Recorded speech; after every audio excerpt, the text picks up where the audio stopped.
said. And there is nothing of his whole body not permeated by the happiness and bliss born of seclusion. DI 73. And unification too arises in the complete contact with the object that the surface of a box's lid has with the surface of its base. This is how they differ from the others. Section 109. Although unification of mind is not actually listed among these factors in the summary version, beginning, which is accompanied by applied and sustained thought. Viv 245. Nevertheless it is mentioned later in the Vibhaga as follows: jhana. It is applied thought, sustained thought, happiness, bliss, unification. Viv 257. And so it is a factor too. For the intention with which the Blessed One gave the summary is the same as that with which he gave the exposition that follows it. Section 110. Is good in 3 ways, possesses 10 characteristics. See section 79. The goodness in 3 ways is in the beginning, middle, and end. The possession of the 10 characteristics should be understood as the characteristics of the beginning, middle, and end too. Here is the text. Section 111. Of the first jhana, purification of the way is the beginning, intensification of equanimity is the middle, and satisfaction is the end. Of the first jhana, purification of the way is the beginning. How many characteristics has the beginning? The beginning has 3 characteristics. The mind is purified of obstructions to that jhana, Because it is purified, the mind makes way for the central state of equilibrium, which is the sign of serenity. Because it has made way, the mind enters into that state. And it is since the mind becomes purified of obstructions and, through being purified, makes way for the central state of equilibrium, which is the sign of serenity, and, having made way, enters into that state, that the purification of the way is the beginning of the first jhana. These are the 3 characteristics of the beginning. Hence it is said, the first jhana is good in the beginning, which possesses 3 characteristics. Section 112. Of the first jhana, intensification of equanimity is the middle. How many characteristics has the middle? The middle has 3 characteristics. He now looks on with equanimity at the mind that is purified. He looks on with equanimity at it as having made way for serenity. He looks on with equanimity at the appearance of unity. And in that he now looks on with equanimity at the mind that is purified, and looks on with equanimity at it as having made way for serenity, and looks on with equanimity at the appearance of unity. That intensification of equanimity is the middle of the first jhana. These are the 3 characteristics of the middle. Hence it is said, the first jhana is good in the middle, which possesses 3 characteristics. Section 113. Of the first jhana, satisfaction is the end. How many characteristics has the end? The end has 4 characteristics. The satisfaction in the sense that there was non-excess of any of the states arisen therein. And the satisfaction in the sense that the faculties had a single function. And the satisfaction in the sense that the appropriate energy was effective, and the satisfaction in the sense of repetition, of the satisfaction in the end of the first jhana. These are the 4 characteristics of the end. Hence it is said, the first jhana is good in the end, which possesses 4 characteristics. Paisai 167-68. Section 114. Herein, purification of the way is access together with its concomitants. Intensification of equanimity is absorption. Satisfaction is reviewing. So some comment. But it is said in the text, the mind arrived at unity enters into purification of the way, is intensified in equanimity, and is satisfied by knowledge. Paisai 167, and therefore it is from the standpoint within actual absorption that purification of the way firstly should be understood as the approach.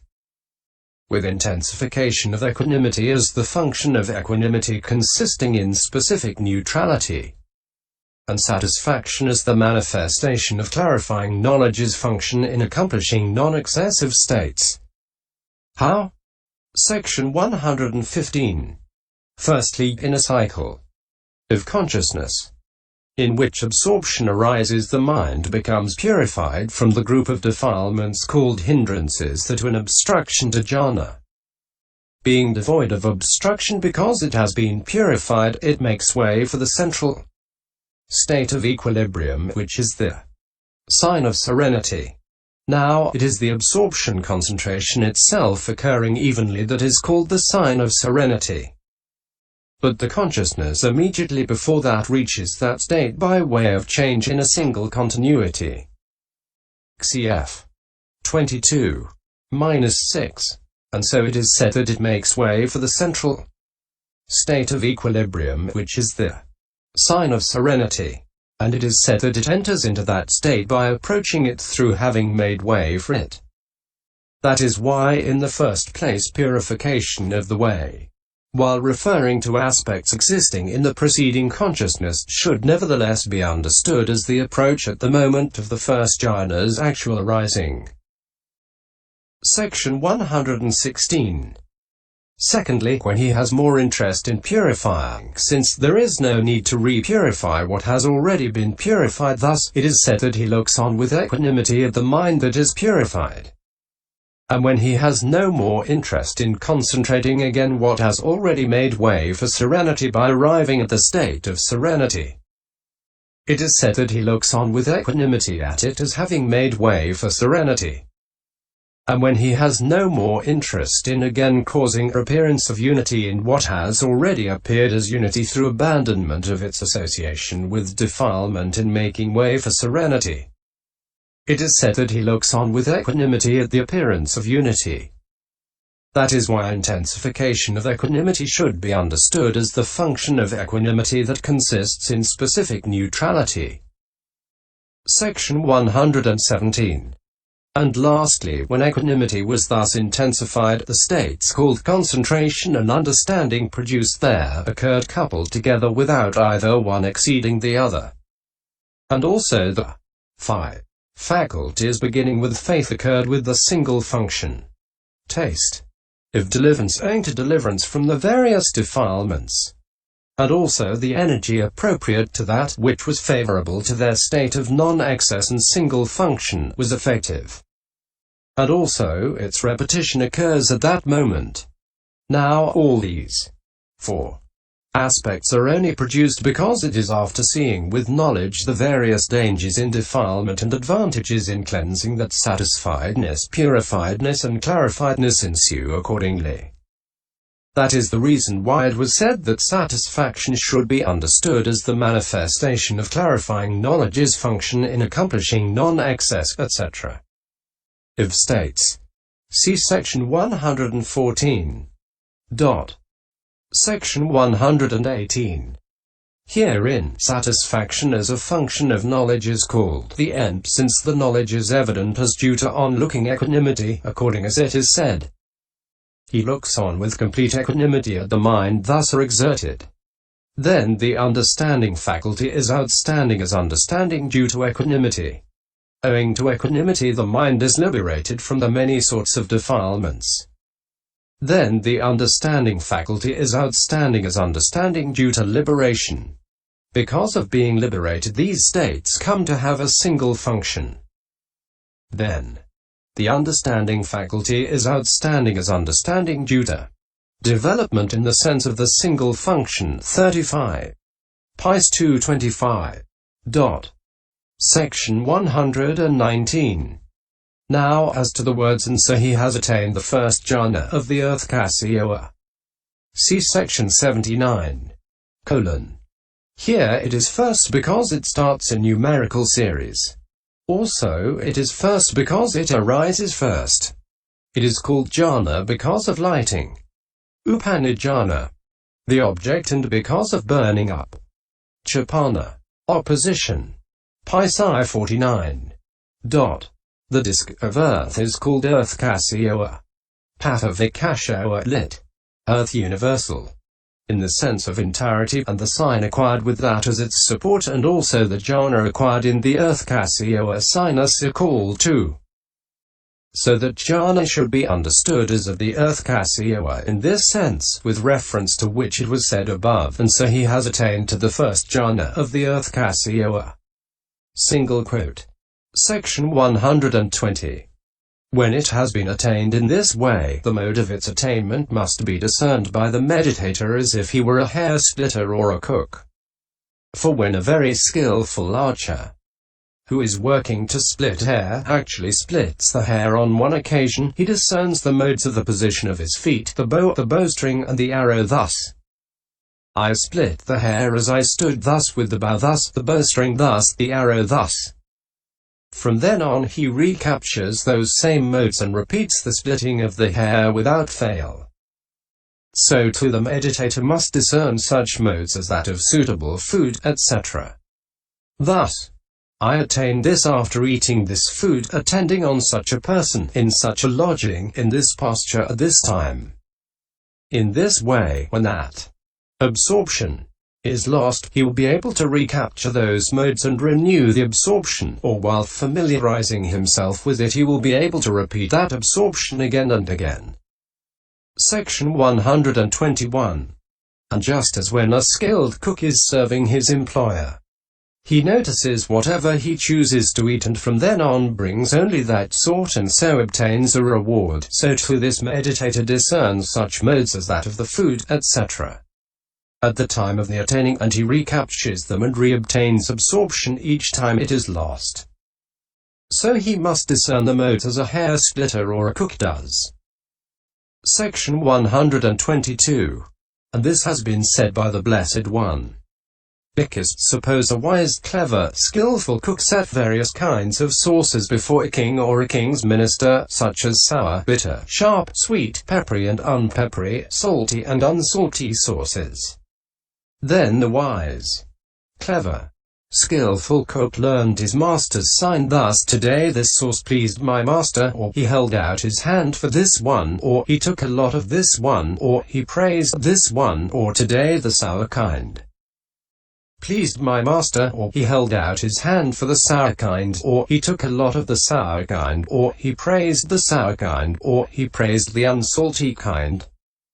Then the wise, clever, skillful cook is rewarded with clothing and wages and presents. Why is that? Because that wise, clever, skillful cook learned his master's sign in this way. So too, Bhikkhus, here a wise, clever, skillful bhikkhu dwells contemplating the body as a body. He dwells contemplating feelings as feelings, consciousness as consciousness, mental objects as mental objects, ardent, fully aware and mindful, having put away covetousness and grief for the world. As he dwells contemplating mental objects as mental objects, his mind becomes concentrated, his defilements are abandoned. He learns the sign of that. Then that wise, clever, skillful bhikkhu is rewarded with a happy abiding here and now. He is rewarded with mindfulness and full awareness. Why is that? Because that wise, clever, skillful bhikkhu learned his consciousness's sign. SV 151-52. Section 123. And when he recaptures those modes by apprehending the sign, he just succeeds in reaching absorption, but not in making it last. It lasts when it is absolutely purified from states that obstruct concentration. Section 124. When a bhikkhu enters upon a jhana without, first, completely suppressing lust by reviewing the dangers in sense desires, etc., and without, first, completely tranquilizing bodily irritability 37 by tranquilizing the body, and without, first, completely removing stiffness and torpor by bringing to mind the elements of initiative, etc. Opening parenthesis. See section 55. And without, first, completely abolishing agitation and worry by bringing to mind the sign of serenity, etc. And without. First, completely purifying his mind of other states that obstruct concentration. Then that bhikkhu soon comes out of that jhana again, like a bee that has gone into an unpurified hive, like a king who has gone into an unclean park. Section 125. But when he enters upon a jhana after, first, completely purifying his mind of states that obstruct concentration, then he remains in the attainment even for a whole day, like a bee that has gone into a completely purified hive, like a king who has gone into a perfectly clean park. Hence the ancients said, so let him dispel any sensual lusts and resentment, agitation as well, and then torpor and doubt as the fifth. Then let him find joy with a heart that is glad in seclusion, like a king in a garden where all and each corner is clean. Single quote. Section 126. So if he wants to remain long in the jhana, he must enter upon it after, first, purifying his mind from obstructive states. Opening square bracket. Extension of the sign. In order to perfect the development of consciousness, he should besides extend the counterpart sign according as acquired. Now, there are two planes for extension, namely, access and absorption. For it is possible to extend it on reaching access and on reaching absorption. But the extending should be done consistently in one or the other. Which is why it was said, he should besides extend the counterpart sign according as acquired. Single quote. Section 127. The way to extend it is this. The meditator should not extend the sign as a clay bowl or a cake or boiled rice or a creeper or a piece of cloth is extended. He should first delimit with his mind successive sizes for the sign, according as acquired. That is to say, 1 finger, 2 fingers, 3 fingers, 4 fingers, and then extend it by the amount delimited. Just as a ploughman delimits with the plough the area to be ploughed and then ploughs within the area delimited, or just as bhikkhus fixing a boundary first observe the marks and then fix it. He should not, in fact, extend it without having delimited the amount it is to be extended by. After that has been done, he can further extend it, doing so by delimiting successive boundaries of, say, a span, a ratana, equals 2 spans. The veranda, the surrounding space, the monastery, and the boundaries of the village, the town, the district, the kingdom, and the ocean, making the extreme limit the world sphere or even beyond. Section 128. Just as young swans first starting to use their wings soar a little distance at a time, and by gradually increasing it eventually reach the presence of the moon and sun. So too when a bhikkhu extends the sign by successive delimitations in the way described, he can extend it up to the limit of the world sphere or even beyond. Section 129. Then that sign appears to him like an ox hide stretched out with 100 pegs 39 over the earth's ridges and hollows, river ravines, tracts of scrub and thorns, and rocky inequalities. Cm 3:105. In any area to which it has been extended. When a beginner has reached the first jhana in this sign, he should enter upon it often without reviewing it much. For the first jhana factors occur crudely and weakly in one who reviews it much. Then because of that they do not become conditions for higher endeavor. While he is endeavoring for the unfamiliar, higher jhana, he falls away from the first jhana and fails to reach the second. Section 130. Hence the Blessed One said, Bhikkhus, suppose there a foolish stupid mountain cow with no knowledge of fields and no skill in walking on craggy mountains, who thought, what if I walked in a direction I never walked in before, ate grass I never ate before, drank water I never drank before, and without placing her forefoot properly,